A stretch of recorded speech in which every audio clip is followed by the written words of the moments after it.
Shalom, my friends. Shalom, my enemies. This is your old pal, Rabbi Sol Solomon, founder and spiritual leader of Temple Sons of Bitches in Great Neck, New York. And I am so happy, so joyful. I'm already laughing because we're talking to yet another comedical person. Ladies and gentlemen, unfortunately, he is not Jewish, but he's got some Irish in him. He's got some Catholic in him. In fact, he was brought up very strictly religious. So we'll have a lot to talk about with KEVIN James Doyle. Now, this is a big week for him because just a week or so ago, his one-man show, The 30-Year-Old Virgin, was released to all these different streaming services like Amazon Prime and Google Play and GPS and Vitalis. Anywhere you look for these things, you can find them. So he's got that going on. He's also working on another one-person show that we'll be talking about.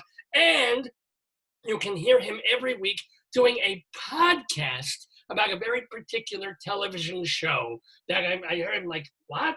And yet it's very successful. They've been doing it for a while. Ladies and gentlemen, let's talk about all this sort of thing with our new friend of the neighborhood. Shalom to KEVIN James Doyle. Shalom, Kevin.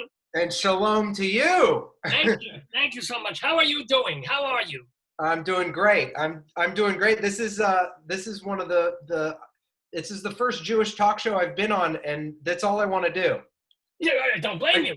Although I almost, a day or two, I almost cursed your name. I almost had you written out of the book of life because we had you booked. And then said, he's too busy. Oh, he's too famous. Oh, he can't go on this. What are you so busy that you could not do this live on the program? What, something exciting coming up?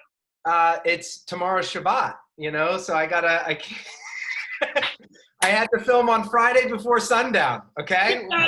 You got me. I love it. Oh, all right. You're back in. You're back in the book of life, my friends. So, but by the way, you're wearing the mask, which is pointless because you're alone, but you are wearing. How are you? Are you healthy? Have you had any incidences? People you know? I am healthy. I just went to the grocery store, and that's why I have it, which I can take off. I am healthy. I am. It's like crazy because March, April, May, we're just literally just like in here in this apartment the entire time. And then now there's like people eating on the streets and, and it's like there's more movement around. So there's a little more joy in New York City than there was back in the spring. So. Oh, so you're basically in New York. What part of New York do you reside? I live in Park Slope, Brooklyn. Oh, my goodness, yes. So you're kind of near Jews. Yes. You know where Borough Park is, where Williamsburg, all these places are. Yeah, and, this is 10 years ago, but I worked for the census in 2010. It was one of my first New York jobs. And so I went to Midwood and did the census in Midwood and then also in Williamsburg. So I was in those neighborhoods knocking on people's doors, Did they answer? Because these people, I think they don't want to deal with anybody who doesn't look like them. They were not thrilled to any sort of census information. They were just like, no thanks. It was like trying to get people to be like, this will give us federal money. It was tough, but yeah, it was a cool job just from getting to walk around Brooklyn and get to walk around these cool neighborhoods and everything. If you ever want to get to them, just say, look, it's nothing. We're just you become a number and we're going to put it on your arm right here. And you'll be fine. And this way you can get through the grocery store much quicker. Yeah, exactly. They'll let you right in if you do that. The federal government, they love you guys. So I'm glad you're healthy. I'm glad things are good. And I'm glad things are getting, at least before the second wave comes in, better in New York for most people. So you don't do this full time per se, the entertainment stuff, aren't you? You mentioned somewhere that you work with children, or was that in the past? Yeah, no, I still tutor kids. I teach them how to play chess, actually. So are you ranked? Are you one of those kinds of people in Central or Washington Square Park? I say I'm not the best. I think my score is about like 1400, 1450. So anyone that I play, like if you don't play chess, I can definitely beat you. Mm-hmm. And then up to a certain point, like there's definitely like, that's the good thing about chess. There's always someone better than you, Well, that's the horrible thing about chess. Exactly. You want to win. Yeah. No, That's why I gave up chess. So I'm going to lose. I hate this. Yeah, playing online, it's like, it's weird because you get better and you feel like you're good, and then you're like, oh sweet, I'm ranked 479,000th or whatever, and I'm pretty good, you know? Well, have you come across prodigies? Have you ever come across a kid who was like, dum, dum, dum, dum, dum, dum, dum, and they're ready to play, Oh yeah. Spassky or something? What? There was obviously it's like, I don't want to give clients away and give students away because that's a way I make money. And there was one lesson that I just had to be honest with the parent, be like, they beat me twice. I really don't think I can help them. And they were thrilled, you know, Yeah. but I was just like, it's not good if you're losing 2 times in a row to your student. It's time to make sure you challenge them. Don't forget the very important line.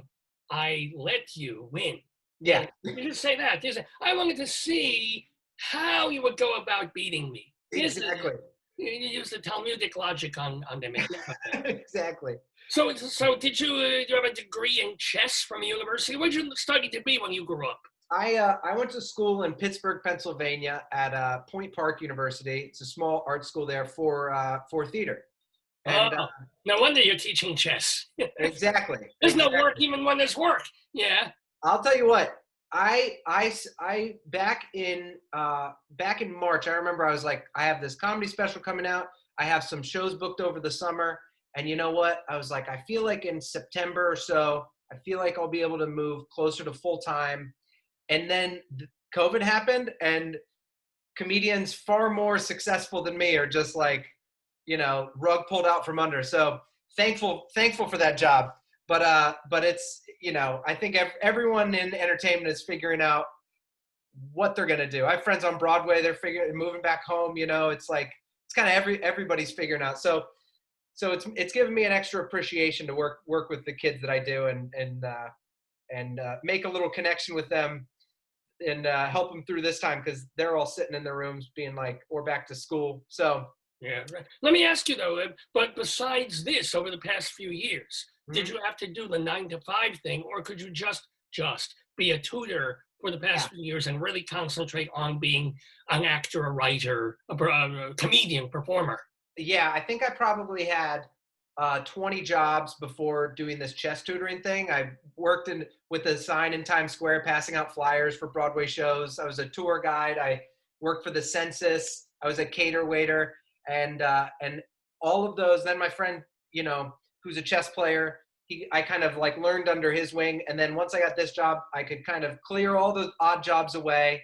I love working with kids. I've done children's theater, and interacting with kids is great. And so I kind of was able to be like, here's my day job and here's all the extra focus. And then over the summers, I've been able to take off and go on tour and do stand-up and go to the Edinburgh Fringe Festival in all of August. So let me ask you right there. I mean, it won't be the same, wasn't the same this year, but what is Edinburgh like as a performer when you go? Because there's literally hundreds of theater companies and solo artists and jugglers and stuff just running around, all trying to be seen. How do you stand out? And just what does it feel like there? I've never been. Yeah, it's the greatest thing I've ever been to. It's my favorite thing. I had an idea of what it was like in my head, and I got there, and it was like exactly what I thought in the best way. And there's thousands of shows there. It's like being in the middle of Times Square if there was only independent artists and it was set in Hogwarts and Harry Potter world. Like it's the most beautiful setting, and every single room in the back of any restaurant, in the basement of any place, they just put up a curtain and then there's a show. And there's shows from 10 a.m. until 4 a.m. And there's, there will be like a drag Game of Thrones parody, and then there will be King Lear, and there will be. Let me ask you, as someone who not only goes to enjoy everybody else performing, but you're going there to perform, to be seen. Yeah. How do you make sure that your show stands out from the drag Game of Thrones?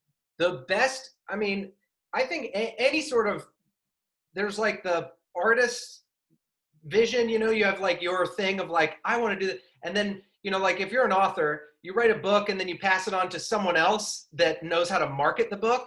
And if you go to Fringe, it's great because you're like, well, someone walks by, they're like, what's your show about? And if you're like, I'm from New York and I'm funny, people are like, bye, next. And you learn the marketing side. So with my special that's out now, I knew what the show was about, but from Edinburgh Fringe, people would walk by and be like, what's your show about? And I was like, I grew up in a Christian home. I was saving myself for marriage. I got engaged, called off my engagement, woke up in New York City, a 30-year-old virgin. And they're just like, that sounds like a good show, mate. And then would walk in and you're like, I have 10 seconds. I got to hit the interesting stuff. And yeah, every single person, there are no rock stars over there. Every single person is out there flyering for their show and telling people like, okay, like, how do I get this room full of people? And I guess the difference between New York is if you were passing out flyers for your show in New York, if you did it to 1,000 people, you might get one person and the rest are people that are just like, leave me alone. And there, if you put in a few hours of work flyering your show, telling people about your show, 30, 40 people will show up and be like, oh, you told me about it yesterday. Or like, I heard about it earlier, or I just walked in off the street. And so there are people. And how many times do you get to do a performance as part of the Fringe? How many slots do you get? 26 days in a row. So I did it. So you can really build. And people can tell their friends and say, yeah, oh, I saw this last night. You make time. You should see this one. That's good. Yeah. Yeah. And as like for working on material, it's like, actually I was doing work on my new show and I took it to Fringe and I have a little journal entry from each day of how it went, how many people were there, and sort of every single day you can be like, you can adjust things, you can move an intro, you can move the middle part, you can hone a joke. And instead of waiting like another week to hone it, you're just like, oh yeah, tomorrow at the same time, I have to make sure that I say this before I say that, or else they don't know what that is. And then the next day it works, and then you're like, sweet, and you keep on building. So it's very tiring, but it's very gratifying too. Now have you done New York Fringe as well? Yeah, I've done the Frigid Festival. I don't know if you're familiar with that. It's at my wife is sort of the opposite. We have 21 and a half children. So I'll run to anything that is frigid just for, for something different. Yes. Yeah. I've done, it's called the New York City Frigid Festival, and it's at St. Mark's Theater in the Crane Theater in the East Village. And I workshopped my new hour of comedy, Loud Blonde Bald Kid, there. And then I just did a play there this past February called Closed Circuit. That was more of a dramatic play that I wrote with a friend. And yeah, so the past 2 years I've done that. And those have been sort of my places to workshop stuff here in New York. And then I've taken that stuff to Edinburgh. So let me ask you, KEVIN James Doyle, when did you get your love or your interest in doing theater? Was it going to a show when you were a kid and you went, yeah. Or how did it come about? Yeah, I was on the basketball team in 7th grade, and I think my parents were, I was always into sports, and I wasn't bad, but I wasn't good enough to. Also, you were playing sports. You were playing sports, so your parents looked at you and said, yeah, he's not gay enough. We need to put exactly. into him. It's either going to be ballet or theater. We'll do theater. So is that what happened there? Yeah, totally. And I went in, I remember being like, I don't want to do theater, I want to do sports. And my mom's like, just audition. And the first play that I did was You're a Good Man, Charlie Brown. And I just went in and goofed off and ended up being Charlie Brown. And then after that, I was like, oh, I like when people pay attention to me, Yeah. So, isn't that great? Don't you love that? Oh, my goodness. And then moving to New York, then you realize like the business aspect of it, of like it's a lot of hard work and auditioning, and then I think I wanted the one-to-one contact with like the only thing I can control is if I go on stage and I tell a story and people laugh, then I feel like I've accomplished something for the day. Whereas, being an actor can be really difficult and really not gratifying on the day-to-day until you get something. And so I started doing stand-up with just the mindset of like, theater is theater to me. It's like theater is standing up and performing. So that's when I started doing stand-up, just because I didn't like auditioning all the time. And I didn't like, so I did a few plays that I was like, these are horrible. I don't like these plays, And so share. What kind of plays? What plays? Because the producer of this show probably saw a couple of them. And well, I was in a production of Uncle Vanya, and it's a good. I like Chekhov, but my friends came to it and they were just like, "Man, that was long. Let's get a drink." And I was like, you can only invite your friends to so many things, and I found, and I was also in a few children's productions of shows, which were good, but your idea of being an actor at first is like, I'll do anything, and then if you're into like Al Pacino and you're into like Eugene O'Neill on Broadway, and then you're waking up at 10 in the morning to play like Sherlock Holmes in a children's musical, you're like, this is not what I planned on, and so you have to adjust accordingly. That's a very good point, I have to say. So you went the stand-up comedy route to get back into, so I have to figure you prefer doing something like the full-length 70-minute monologue show to getting up there at Catch a Rising Star or Chuckles of or something. Yeah. I've done the shorter sets and stuff, and it's it's always something that you have to. I literally every single day I'm like, I got to get better at like a shorter set. That is the thing that I know I need to get better at, and like shorter jokes and like tight, because what I like about those is then you can lay them into a longer thing. So it's like I like doing the longer shows, but I've done the comedy clubs as well, and I think there was something that drew me to like an arc of being like, all right, there's a lot of people that are competing for stage time, and I would like to be able to do those short jokes, but ultimately I want to have people pay money and sit and have like an evening of laughs, not just 5-10 minutes, but I developed a lot of the material in like bar shows and shorter sets like that. And I did make the mistake one time of when I did a brand new, I hadn't worked that hard on a set, and I just did like an hour that I thought had an arc and was so funny, and it's like 15 minutes in, you're like, you got to put the work in. Like there's no shortcuts, So even for this show that is 80 minutes, the 30-year-old virgin's about 80 minutes. It is literally just a collection of 5-minute things that built into an arc. But I do prefer that, and that's what I love about Edinburgh Fringe is there's everyone working on a longer show with the theme and with the story, and that to me is just something that that speaks to me a little bit more, because I like. Well, you mentioned somewhere in one of the interviews or on your website that one of your not idols per se, but someone who influenced you quite a bit is someone like Mike Birbiglia. Yeah, 100%. And he saw Sleepwalk with Me, and then I don't know if you saw his new play about having the baby. That was actually really, really good too. So good. Yeah. And his new one. I've seen all of the second day I got to New York. Someone gave me a ticket to see Sleepwalk with Me.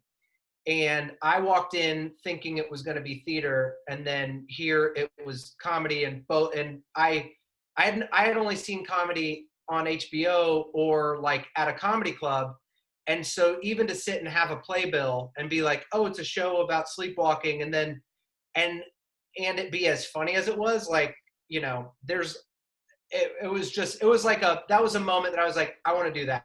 And you've gotten to meet him. I don't know if you've been on a bill with him. Yeah. Say you're close friends, but you know the guy now. Isn't that you never heard of him. He influences you so much. Yeah. And now he's kind of a peer in a manner. Yeah. I think what's cool is I do a benefit show every year at the Bowery Ballroom with my friend Corey. And we're reaching out to anyone that wants to donate their time to raise money for it's called Nomi Network, and they fight human trafficking for women in primarily in India. And I think that's because when I drive in the morning, there's so much traffic. So anybody who's trying to do something about especially getting women drivers off the road, absolutely about time. Yes, stop that human traffic for the women. Oh. Yeah. It's so funny because it's like I will laugh at anything. I don't think anything's offensive. Oh, thank you. And we there was, I think when we did this show, Jim Gaffigan was on the show, Whoa. and we were just backstage, and he was just like, and he's like, so is this anti-human trafficking or pro-human trafficking? And I was like, me and Corey have made that joke as well, but it's like, we wouldn't do it on stage during the show, because it's like people that they would be like, no, not now, you know? Yeah, But soon. but yeah, so we reached out to Mike, and then him and Jim Gaffigan dropped in as surprise guests in the same night. And I remember growing up watching Jim Gaffigan in college was when I heard the Hot Pockets joke, which like literally, which I can't eat because they're not kosher. But yeah. Still, I love saying Hot Pockets. I got that from him. I love it. I know. It's like the best advertising they ever got was somebody making fun of their product. It's true. It's true. But yeah, it was surreal because I remember seeing that joke and us laughing about it in college as just this guy on a TV. And then with Mike seeing that, and then you're hanging out backstage with them. And it was cool because it was like giving them an opportunity to work out new material. They were happy to do it, and they were happy to help the good cause. And then you get to kind of be a peer with them by like forcing the situation, you know? So I got to introduce Mike. When he came on stage, we shook hands, and in my brain, I was like, we're on the same level right now. And that may not necessarily be true, but for 12 make seconds, sure you make it. Yeah, shaking hands, they're introducing him, nice to be an MC, and then he becomes Jim Gaffigan, and you become KEVIN James Doyle, Yeah. until you have that level. And Yeah. you're on CBS Sunday morning someday, God willing. But let me ask you, since you have also done the whole stand-up comedy thing, how do comedians at your level get along? Is it very backbiting or kind of worried about stealing jokes, or do you generally support each other, even though of course everybody wishes they get the sitcom, they get the full big set of Carolines or something?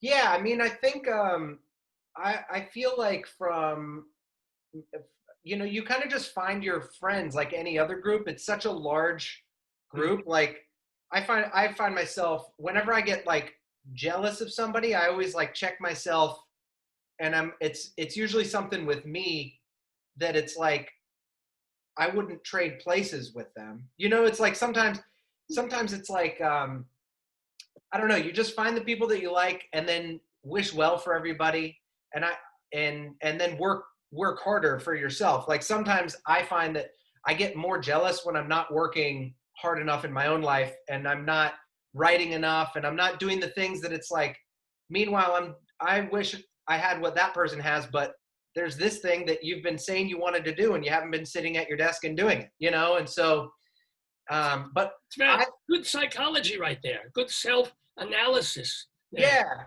Let me ask you, the name of your show is The 30-Year-Old Virgin. That's the one that people can watch on Amazon Prime and Google Play. And where else is it? iTunes or? It's also on Apple TV, Amazon Prime, Google Play, and anywhere where you would rent a movie.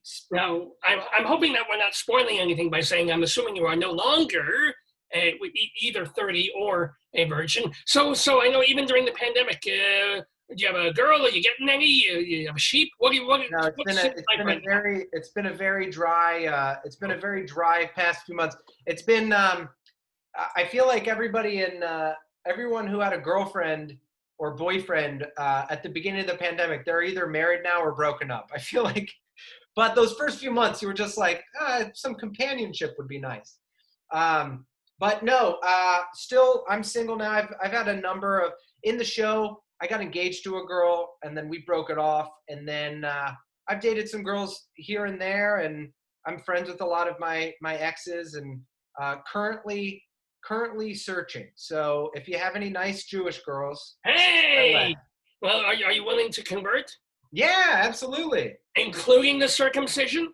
Already circumcised. Yes! Yes, you're halfway there. Even 3/4 if you think about the pain part of that. Yeah, exactly. So without giving away too much, tell people, whet their appetite in terms of the 30-year-old virgin, which you were growing up very specifically in a heavy-duty religious family. Yeah. I think I don't have any problem anymore spoiling it, because it truly is like, you know, it's if I Tarantino it for you and tell you the end, it'll make you want to go on the journey. But I definitely don't end the show a 30-year-old virgin. And there are some twists and some turns that happened in my life that were quite traumatizing and quite intense. There's a lot of moments in the show where people are like, "Holy!" and You can say the word poop. You can say holy poop, yeah. And I'm just fucking with you. You can say whatever you want, but yeah, there's you know, it's about masturbating as a kid, not having sex as an adult, having a one-night stand, having an STD, going to the doctor, having to tell your parents, getting engaged, getting your heart broken. It's like if one of those, it's like everyone's had one of those things happen. By the way, any girl watching right now was with you up until you said those three letters. I know. Is it gone, or is it one of those that hangs around forever? It's I thought it was any one of those. Everything is all good now. Oh, yes, yeah. But I will say it's interesting because it's like people don't talk. It was like after doing the show, it's like people don't really talk about that. You have to find out about STDs through like private of being like, you know, this person, or like this person will tell you. But it was kind of a good learning experience to talk about that stuff publicly. And the people that come out of the woodwork that want to be honest about something that they experienced, like, was actually very therapeutic and very, very encouraging about human beings in general. Like, people just being honest about their lives were really helpful for me. I know a fellow rabbi of mine who was just, he was doubly embarrassed because he was riddled with crabs. And of course, you know, crabs. So he just felt really, really bad about that. People riddled with pastrami. It would have been fantastic, but crabs, no. Thank you for laughing at that. That was pretty desperate. Now completely not speaking of this. Well, talking about sex still, yeah. Right? Yeah. Of all things, because everybody has a podcast. Mm-hmm. Every person in the universe. Some people have two. You, mm-hmm. of course, have a podcast, but it isn't like 30-something Irish guy talking about sex or the sex he's not having, and it's not about, I don't know, sci-fi, and it's not about aliens, and it's not about politics. You and two of your friends have a podcast with which you celebrate and dissect what? Sex in the City. The classic. But the actual television program. Yeah. How? So, you know, it was, we love New York City and dating and this. There was somehow that like, we would always dance around about all the subjects. We live here in New York and we would talk about dating experiences and this and that. And then, but none of us had ever seen the show. And we're like, we should watch that. And like, I think there was like a few people that had mentioned the show, and I had always been like, I've never seen that. So we just all decided, we're like, we'll watch it for the first time ever together. And we know that we'll be talking about, we've never seen the show, but we know that we'll have the grounding to be able to talk about the subjects of what it's like to date in New York City. And then you'll get a guy's perspective, because mostly it's girls and gay guys that tend to love that show. And we're like, maybe we'll add a different perspective to it. And sure enough, like we've grown a pretty amazing audience that appreciates the show and loves our dumb takes. And yeah, it's like, I think a lot of the female listeners appreciate hearing like three straight dudes talking about their takes on the guys' version, and it gives them the same sort of insight that to guys, we'd be like, if you want to learn about girls, watch Sex in the City. There's a lot of information that can help you out. So even though it's a fairy tale, even though they're living in New York on, $30,000 a year, and yet wearing Manolo Blahnik shoes, and they're all incredibly gorgeous, and they have their pick of it. I mean, it's just like, true, but not exactly true. Totally. That's what makes it watchable, I guess. So how is you and your friend, what are their names, your friends? The two guys? John Sieber and Corey Kevin. John Sieber, Corey Kevin, are they comedians or just friends, or what are they? We're all friends. Corey's a director and a comedian, and John's an actor, and just a friend that we've done creative projects with and stuff, but he doesn't necessarily do comedy. But he's the smart person in the group that when Corey and I are bantering, making dumb jokes, he's like, all right, let's bring back to the subject. So how does your perspective on a particular issue differ, you found out, from the fans of your podcast who write in? You've actually had one or two cast members of Sex and the City be on the show. So how are you? Have you found out that really there's only this much difference between women and men, or is it more like this much? I think that what I've learned the most is that the communication of, I think that like I've heard a lot of guys that are just like, man, that show sucks. And it's like, did you watch? And it's like, anytime you watch something, and I've heard girls that are just like, Breaking Bad sucks. Like, and really, I respect anything that's been able to become a global phenomenon with fans all around the world. You're like, and so I think that it's been cool to start to understand like why people are passionate about the show. And for girls, it is that part of it's the fantasy, part of it is the like, oh my gosh, the shoes and the fashion and the relationship. And then part of it is like, you can see some relationship you can relate to in your life, of the relationship you don't want, the relationship you do want. And so I feel like it's given me more understanding of the female perspective, and it's been nice, rather than to try to figure out what someone's thinking, to just have girls be like, here's what we're thinking, here's what you missed about this scene, this guy, and then also, they seem to appreciate that with us as well. So I think women and men, we're not so different, but we are. Because I've been thinking about doing a podcast dissecting That's So Raven. I do think they should bring that back, and then to really go deeply Talmudically into that program. Very rated, very, because she is in fact so Raven. She's pretty Raven. She is exceptionally Raven, I think. Yeah. She's like 94% Raven and 3% Blackbird. That's not a race joke.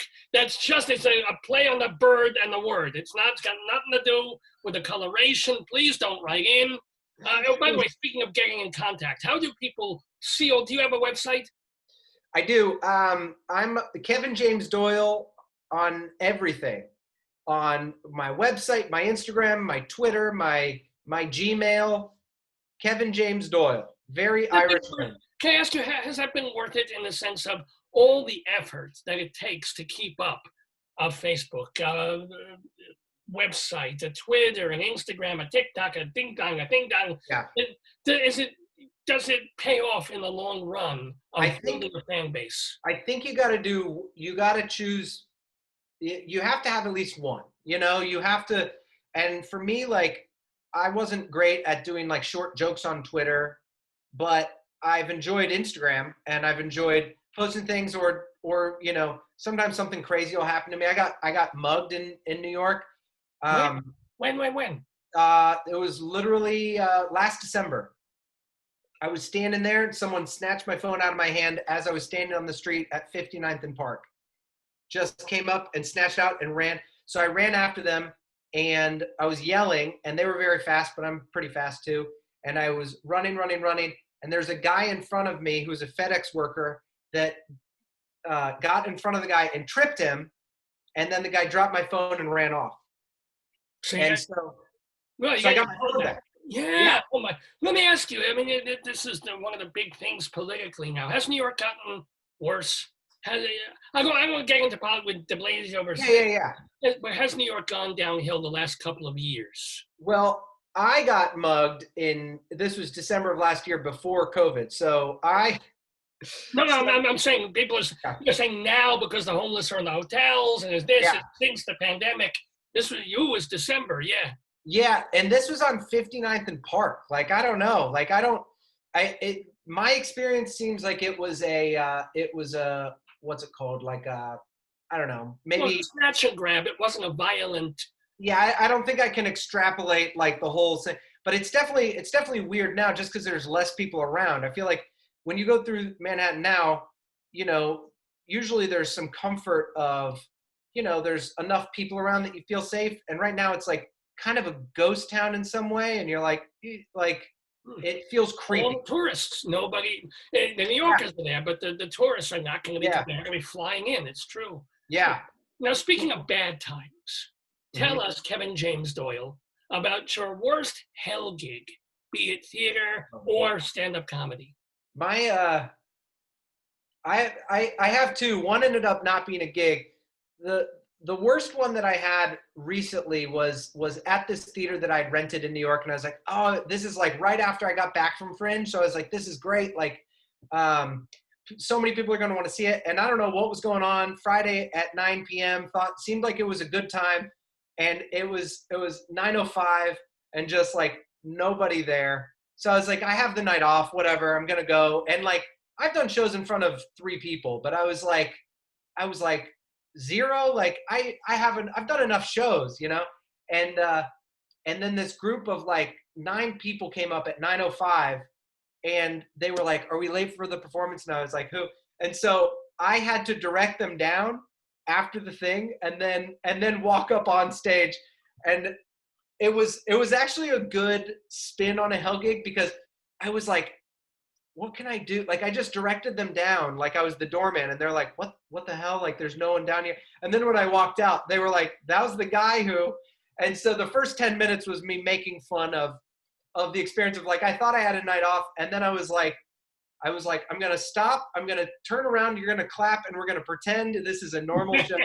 And it ended up kind of bringing us together, and it was great. The worst gig I ever had is I did a tour of house shows where literally like I went to a town, and I would go to, and there was like 30 people in a backyard, and I would do a show and then move to the next town. And my one friend Joe was like, dude, this is going to be so packed. It's going to be awesome. And there was like a few days before, I was like, hey, I sent him like a poster to send out to people. He's like, the numbers are moving. This is great. And the day of, he just texted me, and he was like, hey man, it's going to be an awesome show.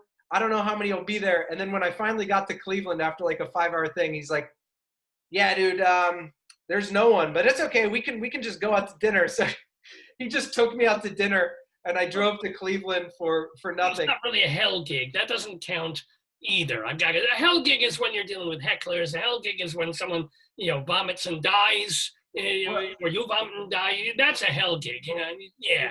This would have been a hell gig if it was just me across from my friend Joe, but instead he just bought me some buffalo wings. That's not so. But let me ask you though. One of the things I noticed when I watch pieces of your work on YouTube or other places is, and it's quite noticeable, you're very comfortable on stage. I don't sense nerves. Do you get nervous and conquer it, or do you just have this thing where, I'm walking off from the side, I'm going to go on stage, all these people want me to do well, and you don't even feel it. You're like, fine. I think people can tell if you have like a fake confidence. And when I first started doing stand-up and storytelling and stuff, I think I had like, I would listen back to my sets, and I was very loud, and I would never be quiet. And it was just me talking so that I wouldn't hear people not laughing. And then the more I did it, the more like I'm always nervous before a show, and I'm always nervous as I'm walking up to the stage. And then whenever I get to a microphone or wherever I get in front of people, the only advice I've ever given myself, and the only mantra that I do, is I'm like, you're just talking to people. That's all you're doing. You're talking to people. And like, sometimes it doesn't go how you want it to go. Sometimes it goes really well, but it's just like you're talking to people. If you know what you're going to say, you use some of the things you already wrote. And then if somebody gets up and walks out, or someone sneezes, they're in front of you. You can talk to them, or you can choose not to. But it is talking to people. And I think like you got to do that in the funniest way, and you have to tell the most compelling story, and you have to be, you have to use volume, and you have to use funny faces, and you have to trip and fall if that'll make people laugh. Do whatever you can, but at the end of the day, you're just talking to people. And that's like what I've wanted to do, is be like, what would it be like if I can just talk to people in the funniest way possible? And so I'm glad that comes across, because that is the only thing that has made me comfortable, is just being like, you're just talking to people, and people are excited to hear what you have to say. you don't need to try any harder than that if you've put in the work. And it's true. I have to say, it has been very, very comfortable and delightful talking to you, Kevin James Doyle. I want to remind everybody that you can find him everywhere just by Googling Kevin James Doyle, but especially you're going to want to go to all your internet, googly Amazonian places to look for the 30-year-old virgin. Before we let you go, though, can you tell your dad's chicken story? My dad's chicken story? Yeah, something, not chicken. I misread. Hold on, I got my glasses. Not chicken story. I got to clean my glasses here. Hold on.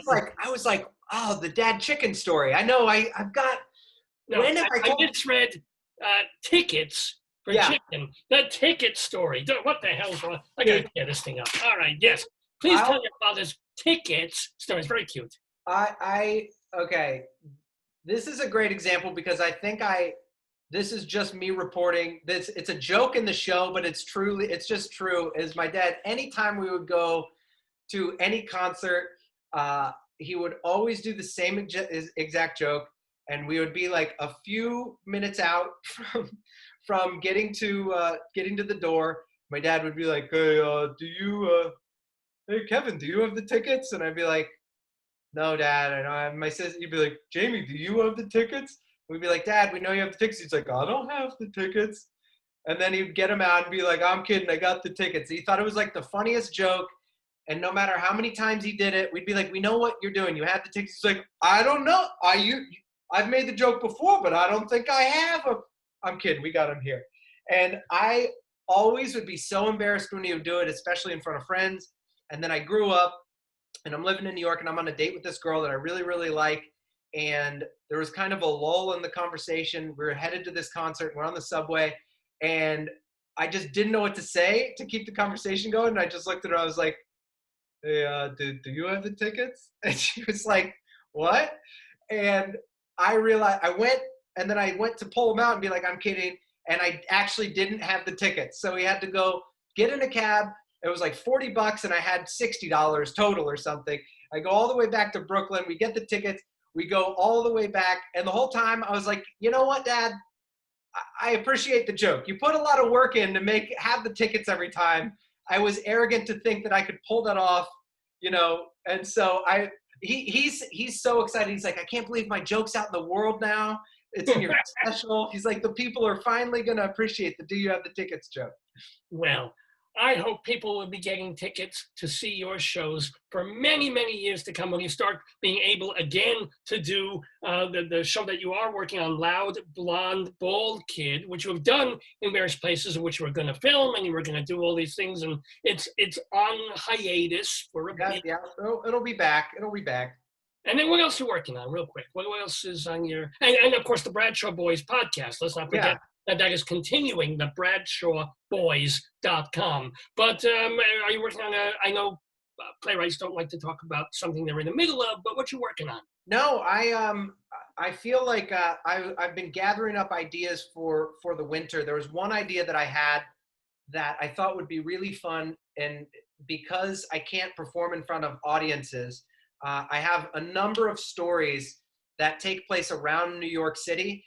And I'm going to be filming over the next few weeks. I'm going to be filming stories like the getting mugged story, the iPhone. And I want to go to the places where these stories took place because there's people kind of the streets of New York City are empty, and tell these stories where they took place, direct to camera, and have it be sort of like a direct to person.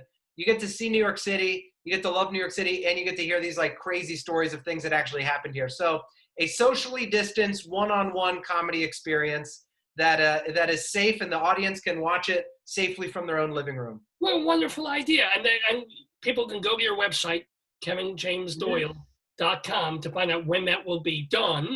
Yeah. That's not like next week, but when people can start to watch it and also to see all the other things that you're doing.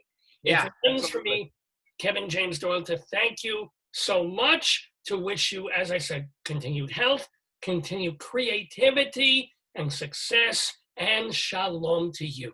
Shalom to you. And if you ever do a live version of this, I can't wait to meet you in person. and you can come to a show in person, and we can do this again with a real audience, huh? It would be what a joy that would be to do. And if you do that benefit, you know, I work cheap, not free, but I work. Yeah. Awesome. But great to see you, and thank you so much. Thank you so much, Rabbi Sol. Bye bye now.